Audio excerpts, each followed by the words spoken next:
जब से कोविड की महामारी शुरू हुई है उसके बाद से संस्था द थर्ड बेल की ये पहला प्रयास है। एक छोटी सी शुरुआत हम इस साल की करना चाहते हैं ताकि हम जिस नाटकों की दुनिया में रहते हैं वहीं पर फिर से जाएं और अपने रचना कर्म को, अपने रचनात्मक रवैये को, अपने क्रिएटिव जो जूझ को शांत करने की कोशिश करें, शुरुआत करें उसकी। तो ये छोटी सी पहल है। अचानक एक आइडिया आया है कि हम ऐसे कर सकते हैं कि एक छत पर हम थोड़ा सा कुछ कर सकें। हमारे बहुत साथी भी ऐसा कर रहे हैं और कुछ दर्शकों के साथ, हालांकि ये ज़रूर है कि हमारे बहुत दर्शकगण ऐसे हैं जिन्होंने शिकायत करी कि हम नहीं आ सकते। मैंने कहा कि बहुत कम जगह है वहाँ पर और थोड़ी मुश्किल होगी, कुछ चंद दर्शकों के बीच करना पड़ रहा है क्योंकि कोविड का मसला है और थोड़ा सा एक फ़िज़िकल जो डिस्टेंसिंग है उसका भी ध्यान रखना है। तो उसी सारी चीज़ों के बीच जब हम 7-8 महीने से हम लोग बिल्कुल जिस मानसिक अवस्था में रहें इस बीमारी को लेकर के, वो हमारा दिल ही जानता है, हम सबका दिल ही जानता है। हम सब अपने अपने फील्ड को मिस कर रहे थे, अपने अपने काम को मिस कर रहे थे। तो उसी काम को शांत करने की शुरुआत में एक पहल है। टीम जैसे महत्व के मामले में वो जल्दीबाजी बिल्कुल नहीं करते थे। 1 साल का काम 2 साल में करते थे और कभी कभी तो 3 साल भी लगा देते थे। अरे भाई, बुनियाद पुख्ता ना हो तो मकान पायदा कैसे बने।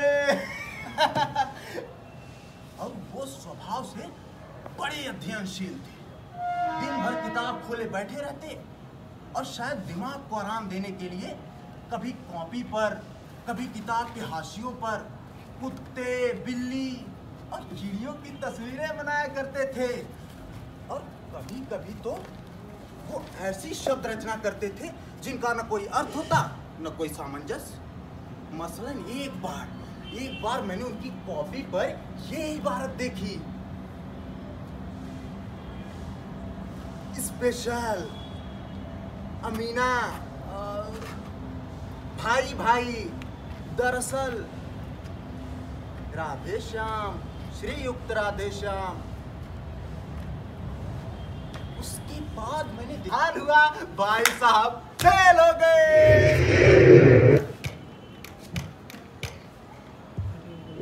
और मैं पास, वो भी दर्जे में प्रथम आया।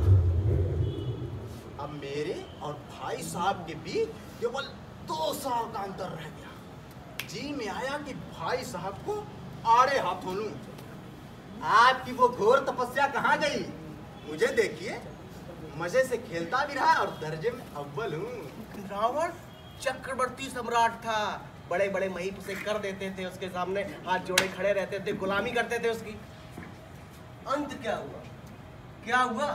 घमंड और अहंकार ने उसका नामो निशान मिटा दिया।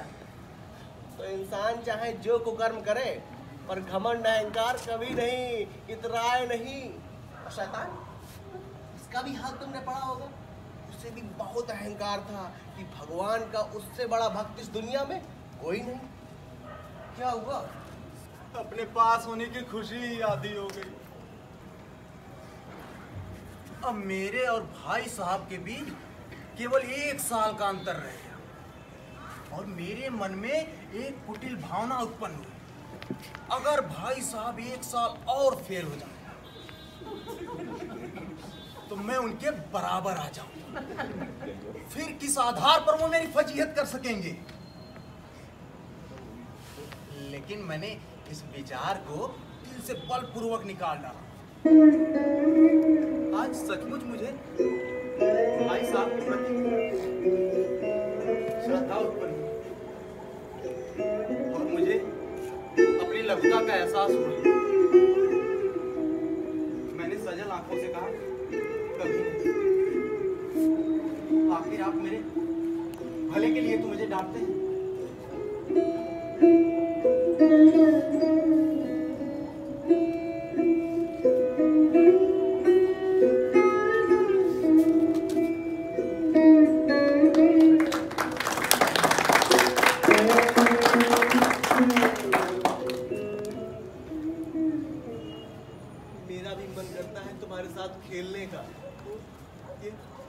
पतंगे उड़ाने का, घूमने का, टहलने का, लेकिन खुद बेराह चलूं तो तुम्हें कैसे संभालूं? तुम्हें संभालने का अधिकार भी तो मेरा ही है।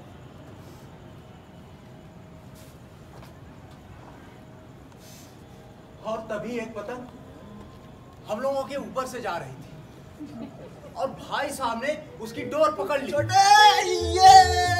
और हॉस्टल की तरफ दौड़ने लगे। मैं भी उनके पीछे पीछे दौड़ पड़ा। छोटे पतंग, अरे भाई साहब,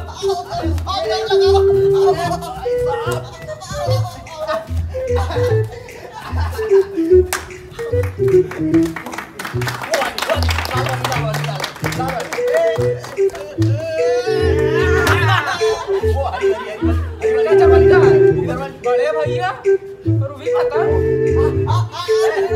अरे बड़े भैया आप भी हम लोग के कटोरी में आ गए भैया। भैया इतनी छोटी सी जगह काहे उड़ा रहे? मैदान चलते हैं ना, वहाँ बड़े आसमान उड़ाएंगे।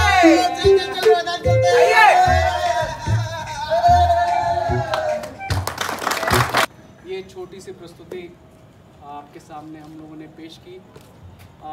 कितनी अच्छी लगी होगी वो आप खुद जानते होंगे। छोटे भाई के रूप में जो काम कर रहे थे शिवम यादव,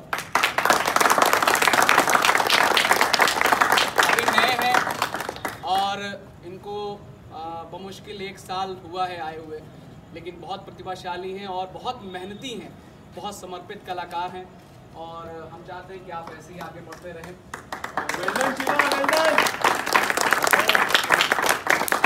और ये जो नाटक है जिनके ऊपर टिका हुआ है कि बड़े भाई साहब, उस रोल को निभा रहे थे बहुत पुराने कलाकार हैं शहर के, गौरव शर्मा साहब। जितने नए कलाकार हैं उनको ये राह दिखाते रहते हैं और बहुत सालों से हमारे साथ हैं और बहुत समर्पित कलाकार हैं, बहुत निष्ठा के साथ काम करते हैं। हम इनकी निष्ठा को प्रणाम करते हैं। नाटक की दुनिया है, ऑन स्टेज तो लोग हैं ही हैं, बैक स्टेज मतलब मंच के परे भी कुछ लोग काम करते हैं जिनकी मेहनत को हम लोग नकार नहीं सकते, उनके बगैर हम लोग अधूरे हैं। संगीत पर आयुष थे,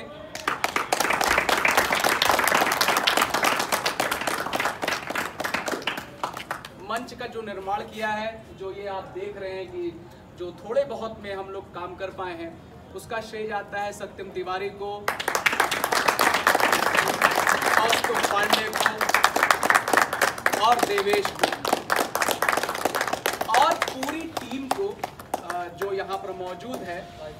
वो सभी लोग इसमें सहयोग किए हैं, जिनके बहुत सारे हमारे सारे सहयोगी हैं, उन्होंने हमें सहयोग दिया है। शिक्षक उपाध्याय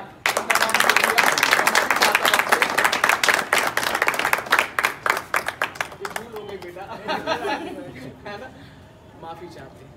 तो इंद्रजीत हैं, कौस्तुभ हैं, बहुत सारे लोग हैं जिनका हम धन्यवाद करना चाहेंगे जो पूरी टीम के साथ चल रहे थे, निभा रहे थे। आशु भाई आए हुए हैं, संजय चौधरी साहब का एक बार फिर धन्यवाद, उनके पूरे परिवार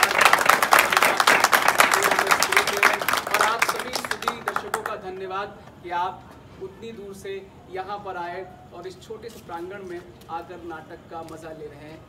हम कितने सफल हुए पता नहीं, लेकिन हमने प्रयास ज़रूर किया है। पता नहीं इसका आप जानते होंगे कि हम कितने सफल हुए, ये निर्णय आप पर है। लेकिन बहुत बहुत धन्यवाद। हमारी अगली प्रस्तुति रहेगी ओथेलो, जिसकी हम रिहर्सल कर रहे हैं यहाँ पर। मेरे ख्याल से भी वो 9 या 10 नवंबर को हम करेंगे, उसकी डेट अभी फिक्स नहीं हुई, लेकिन ये ऑलमोस्ट दीपावली के पहले हम कर देंगे, ऐसा दिमाग में है। तो उसमें भी आपका स्वागत है, हम उसके लिए पोस्ट करेंगे, उसके लिए आमंत्रण देंगे आपको। और बहुत बहुत धन्यवाद एक बार फिर से कि आप सभी यहाँ। धन्यवाद।